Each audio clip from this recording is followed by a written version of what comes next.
सुबह 10 बजे से बैठे हैं। अभी अभी हमने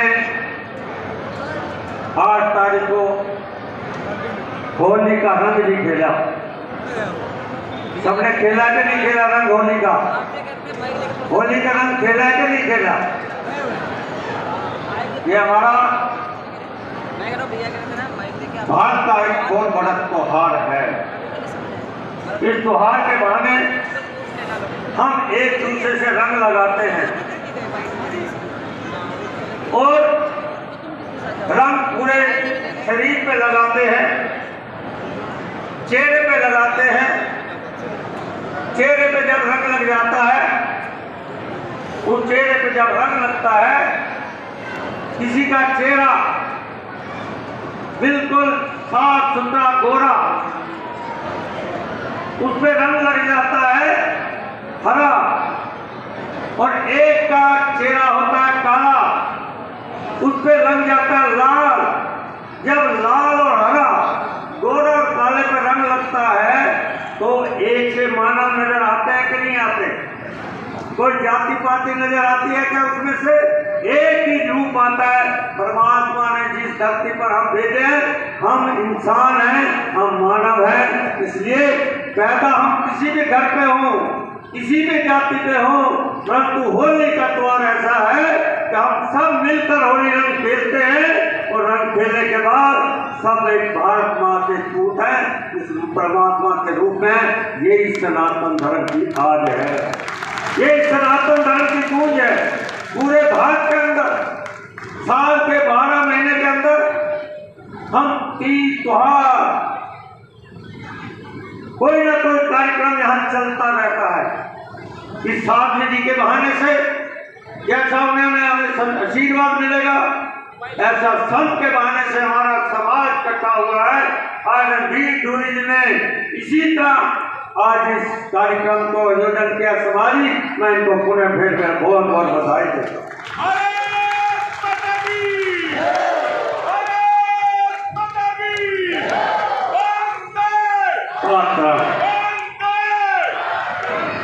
मित्रों, ये देश ऋषि मुनियों का, ये देश देवी देवताओं का, यहाँ पर आस्था रखने वाला का देश है। हम देश के हर स्थान पर, तीर्थ स्थानों पर भ्रमण करने जाते हैं, आशीर्वाद लेने जाते हैं। हम वैष्णो देवी जय माता के दरबार में भी जाते हैं। हम अमरनाथ यात्रा पे भी जाते हैं, बर्फीली पहाड़ियों से। हम हरिद्वार में डुबकी लगाने भी जाते हैं, क्यों लगाने जाते हैं कि हमारी आस्था है। मंडी में भी यहाँ के रणधीर जी के यहाँ एक टूटी पानी की लगी होगी नलके की, हम वहां भी नहा सकते हैं। नहीं, हम हरिद्वार जाते हैं जहाँ से हमारा शंकर भोले की, वहां से गंगा की नदी वहां से निकलती है और वहां से हम डुबकी लगा कर आते हैं, बुराई का अंत करके आते हैं। हम उज्जैन में भी जाते हैं, 14 शिव भक्त हमारे यहाँ, 14 शिवलिंग है पूरे भारत के अंदर। हम सब जगह पर जाते हैं। तो देश की पहचान एक धर्म के प्रति, भगवान के प्रति, सनातन धर्म के प्रति है। इसलिए मातृशक्तियों, बहनों भाइयों, मैं कहना चाहता हूँ, आज अपने बीच में ये संत ना हो तो हमारा जीवन बिल्कुल नीरस होगा।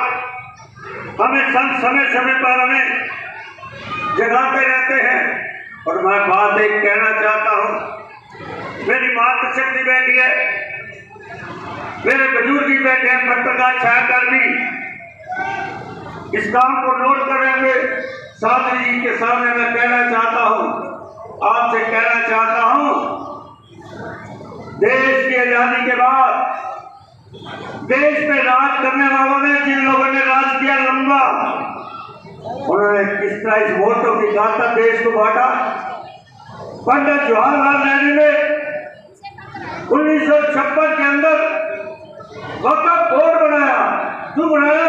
कि मुसलमानों के वोट लेने के लिए, अगर देश बंटवारा हो चुका था, भारत में हमारा हिंदू था, और उसके बाद आपने वक्फ बोर्ड बनाकर देश के अंदर बंटवारे के बाद एक ऐसी लेन खींची आपने कि मैं सिर्फ भारत का बंटवारा और करवा दो।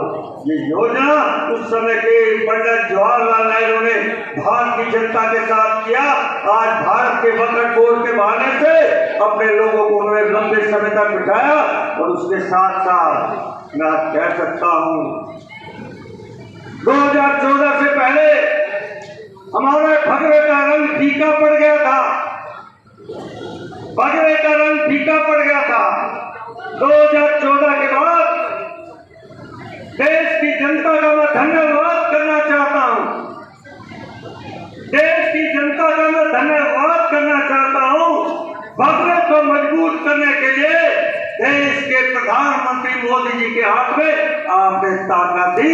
आज मेरा सनातन धर्म खाली भारत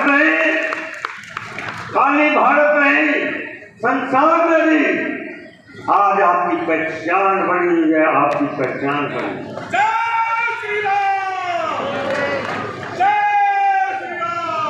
अभी देश के प्रधानमंत्री जी ने दुबई के अंदर अक्षरधाम मंदिर का उद्घाटन किया। दरवाजे खोले उनके, जैसे दिल्ली के अंदर अक्षरधाम, गुजरात के अंदर गांधीनगर में अक्षरधाम, वैसे दुबई के अंदर भी अक्षरधाम का दरवाजा खोला है। इसलिए मैं कहना चाहता हूं आज सनातन धर्म की जय पूरे संसार में हो गया। पूरे संसार परसों ऑस्ट्रेलिया के प्रधानमंत्री आए थे। देश के प्रधानमंत्री ने जब क्रिकेट के बहाने उनसे चर्चा की कि हमारे मंत्रों पर कुछ लोग हमले कर रहे हैं, इनको रोको। इसलिए आज कहीं भी कोई चोट हमारे सनातन धर्म में पहुंचती है तो दर्द हमें होता है। इसलिए 130 करोड़ की जनता को भावना में देखते हुए देश के प्रधानमंत्री आज आपकी बात रखने में सबसे सक्षम है, सबसे इसलिए ये सनातन धर्म टीका ना रहे। आज वो लोग पहले नहीं जाते थे, अब जाते हैं, अब जुनेब भी डालते हैं, अब धोती भी बांधते हैं, लंबे लंबे तिलक भी लगाते हैं और कहते हैं जय श्री राम बोलो। बेचारा ये क्या बोला था, किसी ने साफ नहीं किया इनका, कुर्सी में बैठे हुए जय श्री राम का। अब वो कहते हैं जय श्री राम वाले, ये जय श्री राम वाले। अब जय श्री राम भी निकल गया उन्हें मुंह से। अब पता लग गया है कि सनातन धर्म में कितनी ताकत है। इसलिए जनेऊ भी डालेंगे, तिलक भी लगाएंगे, धोती भी डालेंगे और फिर नारा लगाएंगे जय श्री राम, फिर नारा लगाएंगे जय श्री राम। ये तो आपकी पहचान बड़ी है। आपके कोई लाठी से पहचान नहीं बनाई, आपने कोई डंडे से पहचान नहीं बनाई, आपने किसी को लालच दे के पहचान नहीं बनाया। आपने देखा कि आज मेरी उस तीर्थ स्थानों की कितनी ताकत है। मेरी माँ वैष्णो देवी में, शंकर भोले के अंदर, भगवान कृष्ण में कितनी ताकत है। तो आपने उन्हें चरणों को जाकर आपने अपनी ताकत बढ़ाई है, आपने अपनी ताकत बढ़ाई है। ये भी तो गलती मत कर देना, भगवा कमजोर ना हो जाए। साध्वी दीदी आपके बीच में ऐसे आती रहे, ऐसे संत समाज आते रहे और हम हमारे में जो बुराई है उस बुराई को हम खत्म करें। ऐसा मन के भाव लेकर यहाँ से प्रवचन के माध्यम से आप लोग जाएंगे और तब उसके बाद भोजन करेंगे। ऐसा करोगे ना? साध्वी जी का प्रवचन लेकर जाओगे कि नहीं जाओगे? कि पहले भोजन की भूख है, पहले भूख है या साधु जी की भूख है भोजन की?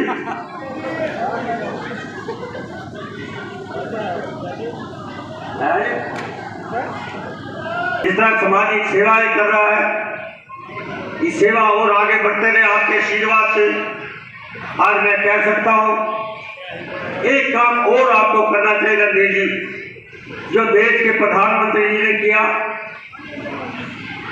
जो गरीबों के लिए 5 लाख रुपए का आयुष्मान कार्ड, देश के प्रधानमंत्री जी ने 5 लाख रुपए का आयुष्मान कार्ड, मानते हैं कितने लोगों को मिलेगा? 90 करोड़ लोगों के हाथ में 5 लाख रुपए का आयुष्मान कार्ड। 5 लाख कहने की बात नहीं है, 90 लाख। जापान, अमेरिका, चीन, रूस, इंग्लैंड, ऑस्ट्रेलिया जो ताकतवर देश है वो नहीं कर पाए, और देश के प्रधानमंत्री जी ने गरीबों के लिए 5 लाख का आयुष्मान कार्ड आपके हाथों में दिया। 5 लाख। हरियाणा के मुख्यमंत्री जी ने कितना दिया जानकारी आपको? हरियाणा के मुख्यमंत्री जी ने 29 लाख परिवारों को आयुष्मान कार्ड, 29 लाख का लगा लो, अगर घर के 5 सदस्य हैं तो कितना हुआ? 1 करोड़ 45 लाख के हाथ में आपको आयुष्मान कार्ड, गोल्डन कार्ड आपके हाथ में पहुंचा दिया। गरीब आदमी सोचता था बीमार होने पर कि मैं इलाज कहां कराऊं, मेरे पास पैसे नहीं है, आधा वैसे मर जाता था बेचारा। आज जिस तरह आज 5 लाख का गोल्डन कार्ड हरियाणा के किसी से बड़े प्राइवेट हॉस्पिटल में जाकर अपना इलाज करवा सकता है, अपना इलाज करवा सकता है। मैं इस साल का प्रभारी होने के नाते मुझे कुछ इलाकों में जाना हुआ। जैसे ही गया तो मेरे एक बुजुर्ग ने मेरा बाजू पकड़ लिया। मैंने कहा मेरे से शिकायत होगी। उसकी आंखों में आंसू थे। मैं बाईपास का ऑपरेशन करा के आऊं, 1,40,000 का मेरा बिल था। मेरा ऑपरेशन बिल्कुल फ्री हुआ, 1 रुपया भी नहीं लगा। क्या किसी सरकारों ने सोचा था? कांग्रेस के टाइम में बीपीएल कार्ड बनते थे और बीपीएल गरीब के दरवाजे पे तिरंगे के बाद लिख देता था बीपीएल। समाज को उसको नंगा करते थे कि ये बेचारा गरीब है। देते क्या थे? 2 किलो चावल, चीनी, आधा किलो सबसे खाते। वर्तमान की सरकार आपको 5 किलो पर पर्सन अनाज फ्री देश के प्रधानमंत्री 3 साल से दे रहे हैं। कई किसी को पता नहीं। आपके घर में 5 लाख का गोल्डन कार्ड किसी को पता नहीं, या तो आपको पता नहीं या सीएमओ को पता है। 5 केजी का पर पर्सन अनाज किसी को नहीं पता। तो कांग्रेस मित्र आपका मजाक उड़ाते थे कि गरीब है, बीपीएल है, मेरा कुछ नहीं। इसलिए वर्तमान की सरकार और केंद्र के प्रदेश की मेरा परिवार मेरी पहचान। आज मैं कह सकता हूं वर्तमान की सरकार प्रदेश की और देश की गरीबों के लिए है। आज गरीबों के लिए काम कर रही है। मेरी सरकार ने, माननीय मुख्यमंत्री ने 8 साल 9 साल के करीब होने जा रहे हैं। इस 9 साल के अंदर वो सौगात दी है जो पिछली कभी 1 नवंबर 1966 के बाद किसी मुख्यमंत्री नहीं सोचा। मेरा मुख्यमंत्री अब 9 साल के करीब होने जा रहे हैं। इस 9 साल के बीच में मैं कह सकता हूं वो योजना बनाई है, वो योजना जो आज तक किसी ने सोचा नहीं था। हमारे कुछ लोग आकलन करते हैं, हमारे मीडिया बंधु भी आकलन करता है कि मुख्यमंत्री शरीफ है, मुख्यमंत्री डंडे नहीं चलाता, गोली नहीं चलाता, शरीफ है। क्या शरीफ होना बुरा है? क्या शरीफ होना बुरा है? क्या मित्रों, बदमाश जो बदमाश होता है उसका जीना कम होता है कि ज्यादा होता है? जल्दी मरता कि नहीं वो मरता? और किसी ना किसी गोली से मरता है कि नहीं मरता? शरीफ आदमी लंबा चलता है कि नहीं चलता? इसलिए मनोहर लाल जी शरीफ है। लंबे चलेंगे कि नहीं चलेंगे? लंबे चलेंगे कि नहीं चलेंगे?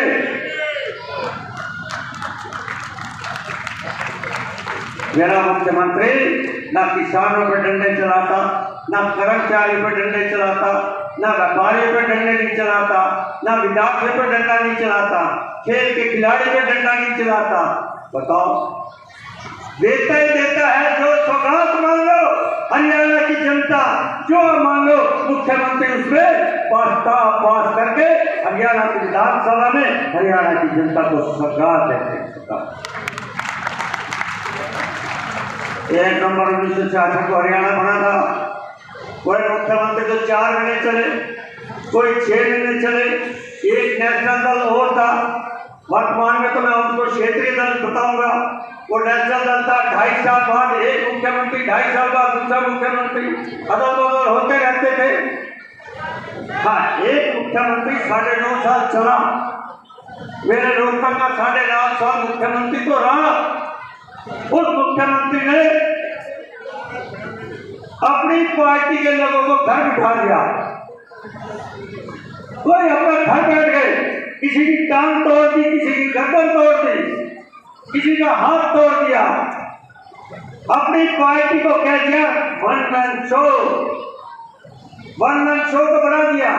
कोई अम्बाले में बैठा है, कोई नरवाड़े में बैठा है, कोई भिवानी में बैठा है, कोई हिसार में बैठा। कुछ लोग तो कांग्रेस बीजेपी ज्वाइन कर गए हैं और कुछ लोग प्यार बैठे हैं। इसलिए वन मैन शो मैं कहूँगा, जिस नेशनल पार्टी की बात कर रहा हूँ उसने पार्टी को कमजोर किया और अपने नेताओं को अपने 9.5 साल में बाहर का रास्ता दिखा दिया।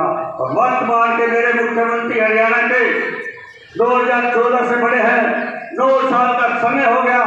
इसलिए कह सकता आज मेरी भारतीय जनता पार्टी प्रदेश में मजबूत हुई है और आज मेरा सरकार भी विशेष तौर से सेवाओं की योजना करता है। ये मेरा मुख्यमंत्री का सबसे बड़ा काम है। तो शराफत की ईमानदारी देख लिया, भ्रष्टाचार मुक्त, जातिवाद मुक्त प्रदेश ने काम किया है और इस काम को हम आगे रुकेंगे नहीं। भ्रष्टाचार खत्म करेंगे, जातिवादी खत्म करेंगे, सबका साथ सबका विकास हरियाणा एक हरियाणी है, उस काम कर लेंगे। और एक हमारा रोहतक का छोरा अपने आप को बड़ा नेता मुख्यमंत्री के दौरे लगा रहा है कि वर्तमान में मनोज सरकार ने बेरोजगारी बढ़ा दी, बेरोजगारी बढ़ा दी। मैं कहना चाहता हूँ आकलन करो ठीक ढंग से, लोगों को गुमराह मत करो। आपके जब पिताजी मुख्यमंत्री थे तो कितनी नौकरियां लगाई। मेरे वर्तमान के मुख्यमंत्री 9 साल में 1 lakh Haryana selection service committee के माध्यम से, बोर्ड के माध्यम से नौकरी दी है, बाकी विभाग अलग से। ये डाटा है मेरे पास, पूरा डाटा है। इसलिए आप गुमराह मत करो, जनता आपसे गुमराह होने वाले नहीं है। आज भारत की जनता, प्रदेश की जनता, भारत की जनता मोदी जी के साथ खड़ी है और हरियाणा की जनता मनोज लाल की भ्रष्टाचार मुक्त, सबका साथ सबका विकास, हरियाणा एक हरियाणा होकर प्रदेश की सेवा करे। इसी बीच में आपके मेरे जो शब्द सुने, तो आपका बहुत बहुत धन्यवाद। और इस भाई को ऐसी मातृशक्ति, मेरी बुजुर्ग, मेरे बच्चे, मेरे भाई बराबर के इस बच्चों को ऐसे आशीर्वाद दे देना, आपका धन्यवाद।